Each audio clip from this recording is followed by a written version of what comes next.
표현을 할 때는 그 이유가 없고 그냥 단순 변심인 경우도 좀 많아서 사실은 너무 안타까운 사례이죠. 그러니까 이유를 안 물어본 걸 수도 있어요. 이제 이미 헤어지는 거는 확정이 됐고 어떻게 잘 헤어질까? 내가 들어갔던 거라든지 뭐 이런 거 어떻게 받을 수 있을까? 이 준비했던 기간에 대해서는 보상을 어떻게 받을 수 있을까? 라는 그 억울함 때문에 이제 문의를 주시는 분들이 정말 많아요.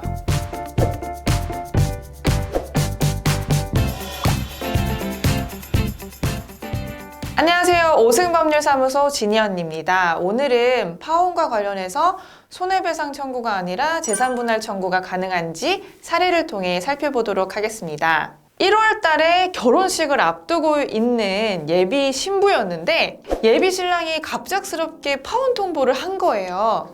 근데 예비 신부는 그동안 1년 정도 결혼을 준비를 하면서 부부 공동생활을 할 집도 이미 샀고 예단 예물도 다 했고 결혼식만 한 달 정도 앞두고 있었기 때문에 갑작스러운 예비 신랑의 파혼 통보로 너무 당황할 수밖에 없었어요. 이때 정말 억울했던 거는 그 예비 신랑이 너무 바빠서 1년 정도 가량 부동산 카페에도 가입하고 부동산 매물도 직접 보러 다니고 해서 산 부동산이 가격이 너무 많이 올랐다라는 거예요. 그래서 갑작스럽게 파혼 통보를 받았을 때 예비 신부가 직접 매매 대금을 지급한 거는 아니지만 그 올라간 시세 차익 아니면 부동산에 대해서 권리를 조금이나마 주장할 수 있는지 이게 정말 궁금하다라고 문의를 주셨던 사연입니다.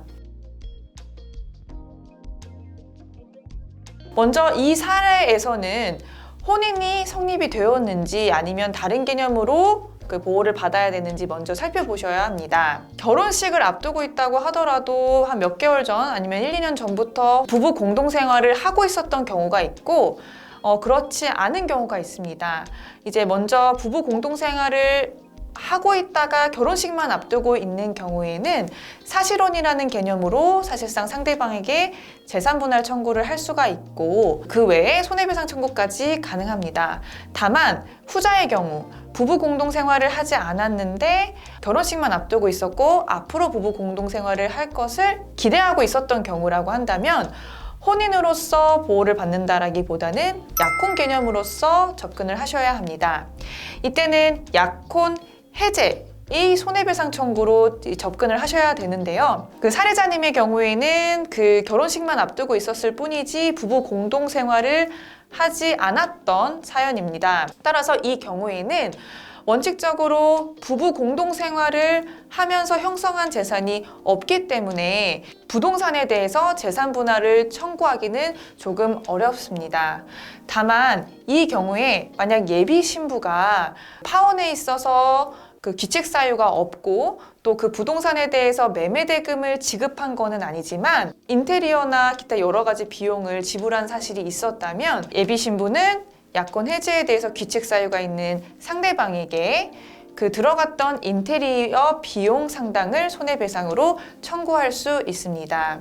약혼을 해제할 때는 기본적으로 그 약혼 해제에 대한 귀책 사유가 있었는지 없었는지에 따라서 상대방에게 손해배상을 청구할 수 있다는 점을 주의해 주시고 만약에 이러한 경우가 아니라 뭐 사실혼이라든지 혼인으로 보호를 받고 있는 경우라고 한다면 부부 공동생활에 대해서 재산 분할을 청구를 할 수 있다라고 이해를 하시면 좋을 것 같습니다. 매매를 했을 때보다 그 파혼 당시에 부동산 시세가 많이 올랐다고 하더라도 그 부동산 시세가 올랐다라는 것만으로는 재산 분할을 청구할 수 없었다라는 점 참고해 주셨으면 합니다.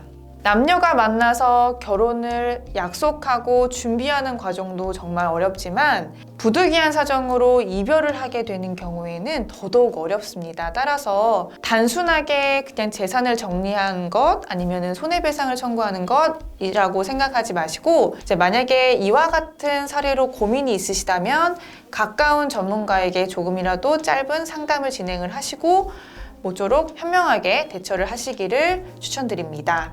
오늘 영상이 유익하셨다면 구독과 좋아요, 알림 설정까지 부탁드립니다. 감사합니다.